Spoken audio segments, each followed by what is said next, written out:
The Golden Gems of Life, Gathered Jewels for the Home Circle by S.C. Ferguson and E.A. Allen, Central Publishing House, Cincinnati, 1884. Chapter True Nobility. True nobility often counterfeited. Man not rated by his possessions. Greatness often obscure. Some great and evil. Influence of noble principles. True nobility modest in expression. Nobility of character reverential.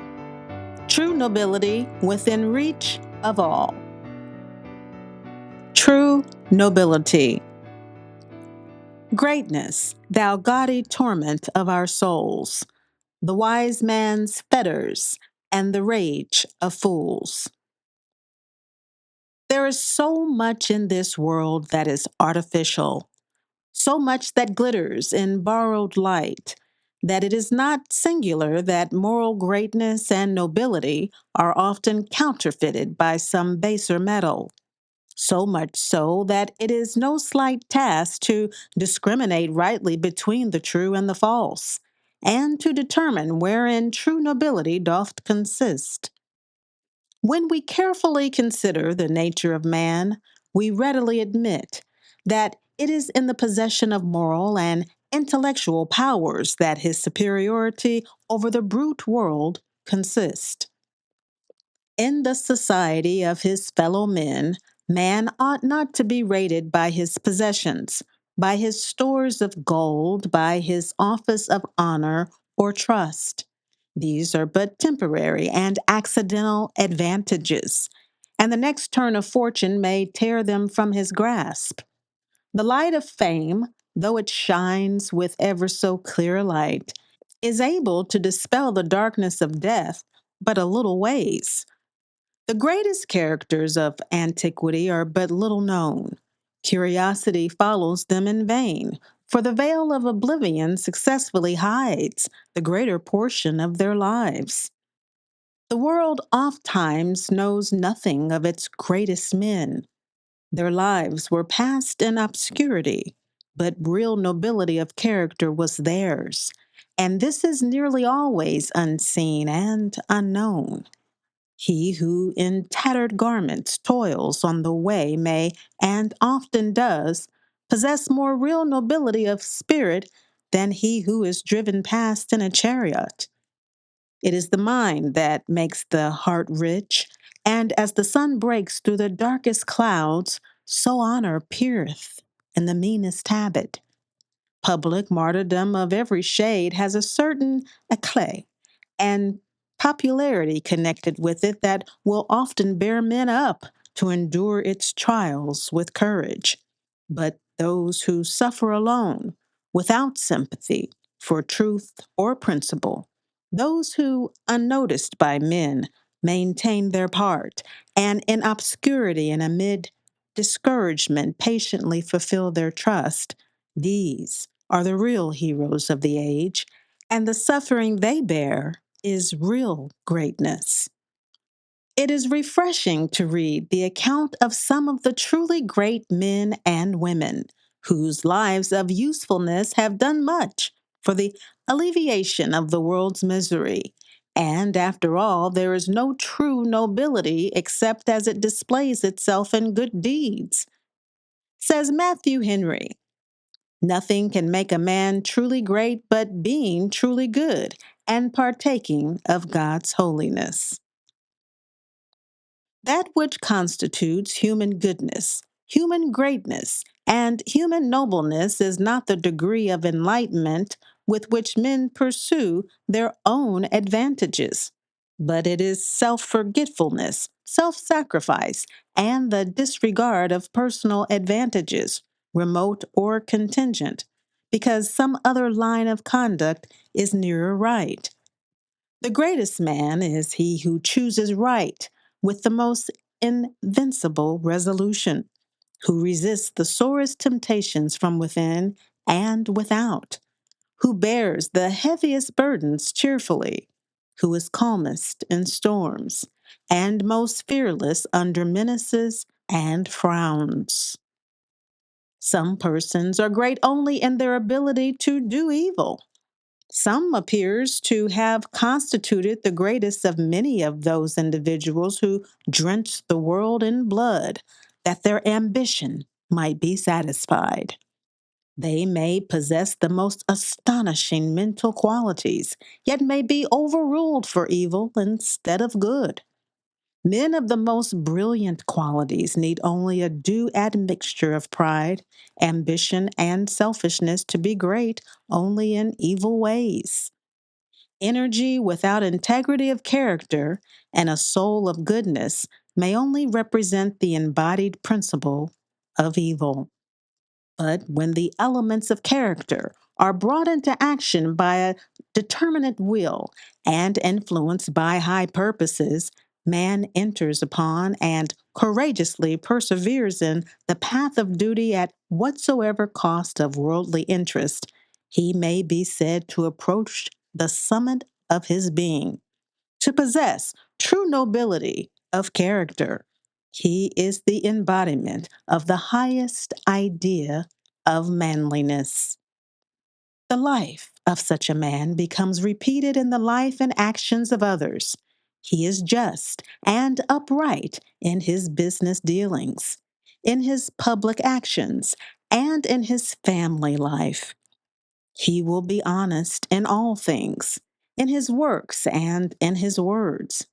He will be generous and merciful to his opponent, to those who are weaker, as well as those stronger than himself.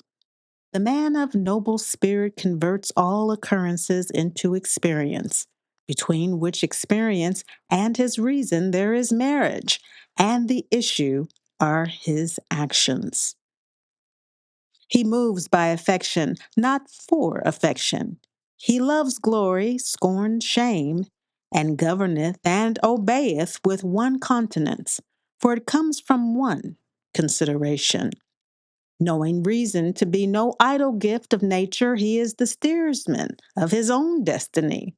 Truth is his goddess, and he takes pains to get her, not to look like her. Unto the society of men, he is a sun whose clearness directs in a regular motion. He is the wise man's friend, the example of the indifferent, the medicine of the vicious. Thus time goeth not from him, but with him, and he feels age more by the strength of his soul than by the weakness of his body. Thus feels he no pain, but esteems all such things as friends that desire to file off his fetters and help him out of prison. True nobility of spirit is always modest in expression. The grace of an action is gone as soon as we are convinced that it was done only that third persons might applaud the act. But he who is truly great and does good because it is his duty is not at all anxious that others should witness his acts. His aim is to do good because it is right. His nobility does not show itself in waiting and watching for some chance to do a great good at once. Greatness can only be rightly estimated when minuteness is justly reverenced. Greatness is the aggregation of minuteness, nor can its sublimity be felt truthfully by any mind unaccustomed to the watching of what is least. His nobility consists in being great in little things. All the little details of life are attended to, and thus the soul is prepared for great ones. There is more true nobility in duty faithfully done than in any one great act when others are looking on and signifying their approval, and thus by their sympathy spurring the soul on to greater exertions. It is impossible to conceive of a truly great character and not think of one imbued with the spirit of kindness. Nobility of spirit will not dwell with the haughty in manner. It delights to take up its abode with the generous and tender-hearted. those who seek to relieve the misery of others as they would their own. If you contrast the career of Napoleon Bonaparte and Florence Nightingale, though one filled all Europe with the terror of his name, doubt not that in the scale of moral greatness, the latter far outweighs the former. Kindness is the most powerful instrument in the world to move men's hearts, and a word in kindness spoken will often do more for the furtherance of your cause than any amount of angry reasoning. Therefore, it is not singular that one whose whole life is spent in the exercise of kindness should possess a peculiar power over the lives of others. In effect, wield such an influence over them as marks him as one of the truly great. Nobility of character is also reverential. The possession of this quality marks the noblest and highest type of manhood and womanhood. Reverence for things consecrated by the homage of generations, for high objects, pure thoughts, and noble aims for the great men of former times and the high minded workers among our contemporaries. Reverence is alike indispensable to the happiness of individuals, of families, and of nations. Without it, there can be no trust, no faith, no confidence, either in God or man, neither social peace nor social progress. Reverence is but another name for love, which binds men to each other and all to God. The rewards of a life of moral greatness rest with posterity. Great men are like the oaks under the branches of which men are happy in finding a refuge in times of storm and rain. But when the danger is past, they take pleasure in cutting the bark and breaking the branches. As long as human nature is such a mass of contradictions, this is not to be wondered at. But the influence of such men is ever working and will sooner or later show itself. Men such as these are the true lifeblood of the country to which they belong. They elevate and uphold it, fortify and ennoble it, and shed a glory over it by the example of life and character which they have bequeathed to it. The names and manners of great men, says an able writer, are the dowry of a nation.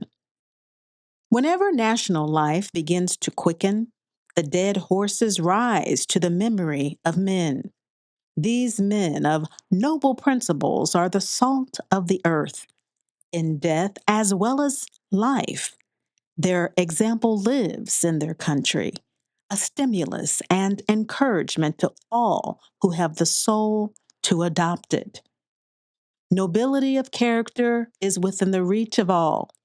It is the result of patient endeavors after a life of goodness, and when acquired, cannot be swept away unless by the consent of its possessor. Wealth may be lost by no fault of its possessor, but greatness of soul is an abiding quality. One may fail in his other aims. The many accidents of life may bring to naught his most patient endeavors after worldly fame or success. But he who strives for nobility of character will not fail of reward, if he but diligently seek the same by earnest resolve and patient labor. It is there not in this a lesson of patience for many who are almost weary of striving for better things? If success does not crown their ambitious efforts, will they not be sustained by the smile of an approving conscience? Strong in this, they can wait with patience till, in the fullness of time, their reward cometh.